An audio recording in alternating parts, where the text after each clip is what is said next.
এখন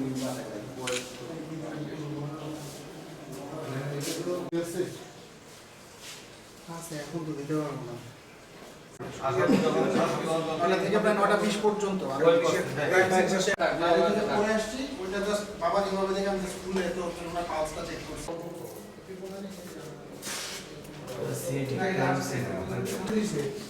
আপনি দিচ্ছেন 9:50। হ্যাঁ, ওই যে সময় দিচ্ছি। প্রতিবেশীদের আচ্ছা, মানে যেই আসছে বাসা সন্দেহ হলো একটু ঠিকানা ব্যাগ করে নেই।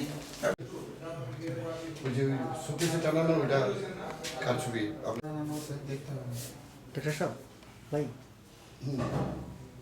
আমি নিতেছি আজমিরি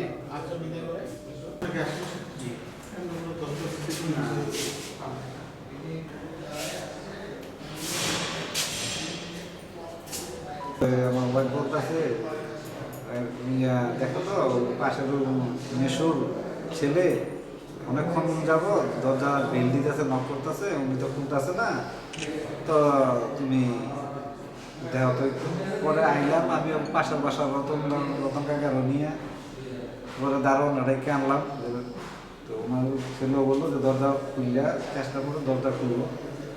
খোলার পরে ভিতরে আমি না ওনার ছেলে ঢুকছে, ঢুকার পরে তো প্রতিদিনের মতো আমি আজকেও সকালে বাসায় আনুমানিক 8টা থেকে 8:15টার মধ্যে নাস্তা করে অফিসের উদ্দেশ্যে বের হই।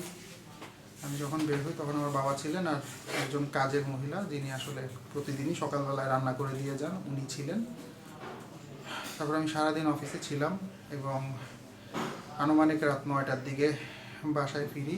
বাসায় ফেরার পরে প্রায় 15 থেকে 20 মিনিট আমি কলিং বেল প্রেস করি এবং একই সাথে দরজা জোরে জোরে প্রেস করি। সাধারণত উনি ঘুমায় যান মাঝে মধ্যে, বয়স্ক মানুষ যেহেতু, এটা করলে উনি উঠে যান আর কি।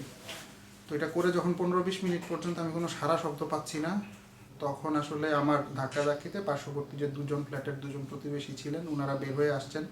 ওনারাও কিছুক্ষণ ধাক্কাধাক্কি করেন দরজায়। যখন কোনোতেই কোনো কিছু হচ্ছিল না, তখন ওনাদেরই একজন বাসার নিচে যিনি দারোয়ান আছেন তার সহযোগিতায় আমরা পরবর্তীতে বাইরে থেকে হাতুড়ি দিয়ে আমরা ওই টিপ লক যেটা, সেটা খুলে ভিতরে ঢুকি। ভিতরে ঢুকে আমার বাবাকে রক্তাক্ত অবস্থায় দেখতে পাই, গলা কাটা অবস্থায়। সম্ভবত সাথে ওনার মাথায়ও ইনজুরি আছে। আর তার সাথে আমার বাবা আসলে যে রুমে ঘুমাতেন, সেই রুমের যেই আলমারির লক খোলা, ভাঙে নাই, চাবি দিয়েই খুলছে। খুলে সিন্দুক এবং অন্যান্য ড্রয়ার থেকে আনুমানিক 10 থেকে 15 ভরি, একটু কম বেশি হতে পারে, স্বর্ণালংকার এবং নগদ প্রায় 1 লাখ টাকা লুট করে নিয়ে যায়।